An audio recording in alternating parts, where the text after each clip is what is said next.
What if the most wanted thief in the kingdom didn't steal gold or jewels, but something much more invisible? This story holds a great moral you'll discover at the end. At the very top of the mirrored mountain lived Lúmir, a creature half shadow, half light, who walked alone through the nights. Lúmir had a very peculiar ability. He could absorb emotions, but only the ones that hurt, like sadness, fear, or loneliness. No one had ever seen him. Only traces remained. Sad people who woke up smiling, not knowing why they no longer cried. The villagers began to speak of the thief of sorrows, and even though his acts were good, fear spread like a whisper in the mist. What if he also steals dreams? They murmured. What if he takes our deepest memories? Others shouted, full of suspicion. Thus was born the village patrol, led by Greda, a girl with owl eyes and a heart of ice, who had never felt sadness. Greda didn't trust anything that couldn't be seen or measured, and the idea of an invisible being stealing emotions infuriated her.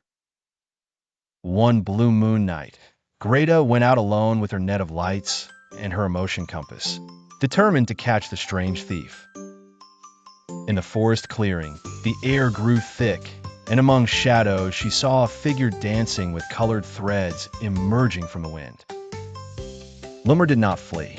He simply floated, drawing a gray sigh from a dry tree that held the sorrow of a child who had lost his dog. Greda threw her net of lights. It did not catch a body, but memories. A grandmother who left, a goodbye with no explanation, an unspoken tear. "What are you?" asked Greda, for the first time with a knot in her chest. "Why do you take what hurts?" "Because no one wants it," replied Lúmir. "I turn it into stars. That way, what weighed on the soul becomes light for others." Greda stepped closer, and for the first time, felt a pang in her chest. Something inside her broke, but it didn't hurt. On the contrary, it soothed. She remembered the afternoon her mother left her at the orphanage door, telling her in a soft voice it was for her own good. That sadness, which she thought was buried, rose like a whirlpool. Lúmir took it gently and turned it into a moonbeam. Greda fell to her knees, not from pain, but from release. "So, you're not a thief?" she whispered.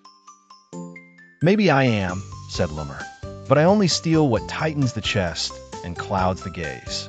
What keeps you from flying?" From that night on, Greda secretly accompanied him, helping to identify heavy hearts in the village.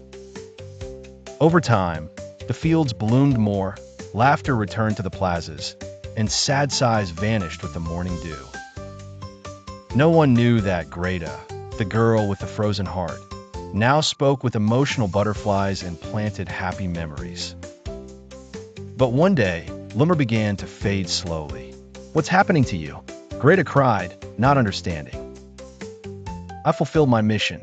There's no longer enough sorrow to keep me tied to the world," he murmured, fading into the breeze.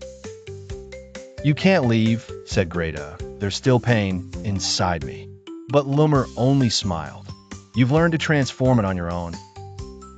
And so, with one final spark of light, Lúmir became a constellation, visible only to those who had shed a real tear.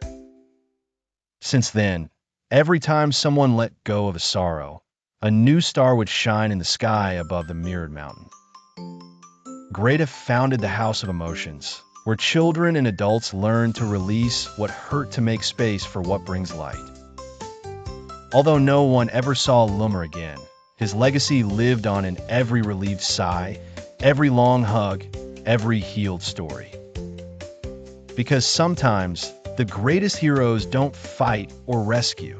They simply listen and transform the invisible. Moral: painful emotions shouldn't be hidden or feared. By sharing them, they can become light for others. See you very soon with more magical tales that will make your imagination soar and touch your heart in every adventure.